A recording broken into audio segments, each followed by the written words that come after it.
Israeli प्रधानमंत्री Benjamin Netanyahu भले ही कहते हैं कि उन्होंने हमास को मिटाने की कसम खाई है, लेकिन इसकी सच्चाई उन्हें खुद पता है कि अभी तक वो इस समूह को कितना मिटा चुके हैं और कितना मिटाना अभी बाकी है।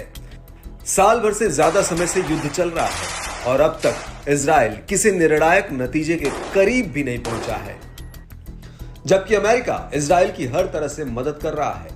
इजराइल को अच्छे से पता है कि जब तक हमास के साथ हिजबुल्ला, हूती और ईरान खड़े हैं, तब तक नेतन्याहू के लिए अपनी कसम पूरी कर पाना आसान नहीं है। इन लड़ाकों ने इजराइल की एक मुश्किल और बढ़ा दी है। अभी तक इजराइल अपने ऊपर हुए कई हमलों को दुनिया से छिपा ले जाता था।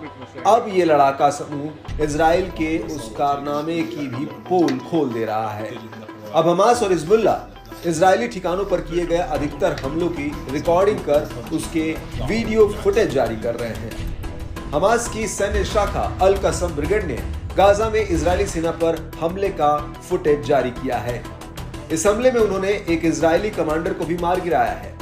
ब्रिगेड के लड़ाकों ने जबलिया शरणार्थी शिविरों में फुटेज रिकॉर्ड किया है। इसमें Merkava tank, D9 military grade bulldozer और एक अन्य सैन्य वाहन को नष्ट करते हुए दिखाया गया है। आपको बता दें कि इजराइल ने गाजा में इतना नरसंहार मचाया और कई ऑपरेशन चलाए, उसके बाद भी उसे वहां से तगड़ा जवाब मिल रहा है। शनिवार को अल कस्साम ब्रिगेड और अल अंसार ब्रिगेड के स्नाइपर्स ने गाजा में तैनात एक इजरायली सैनिक को मार गिराया और इसका फुटेज भी जारी किया।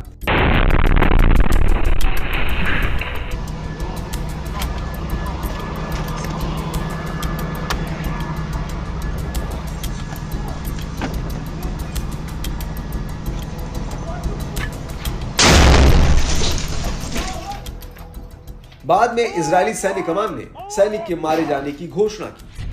अल कसम लड़ाकों ने गाजा के एक शहर में रॉकेट से भी हमला किया। इससे पहले ही हमास और हिजबुल्ला ने भी इजरायली ठिकानों पर भयंकर हमले किए हैं और इसके फुटेज भी जारी किए हैं।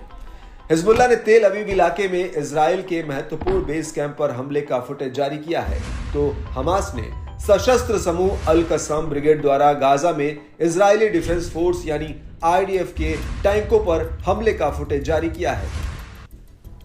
फुटेज में हमास के लड़ाकों को उत्तरी गाजा में IDF के टैंकों पर हमला करते हुए देखा जा सकता है। हमास ने कहा कि IDF टैंकों पर कम से कम 107 रॉकेट दागे गए। सेना और रक्षा क्षेत्रों से रिटायर हो चुके कई अमेरिकी और इजरायली विशेषज्ञों ने इन लड़ाकों की क्षमता पर आश्चर्य भी जताया है। कुछ लोगों ने तो यहां तक कहा कि इजराइल इनको हल्के में लेने की भूल कर रहा है, जबकि इनके पास एक से बढ़कर एक आधुनिक हथियार है और ये लंबे समय तक युद्ध करने में सक्षम है।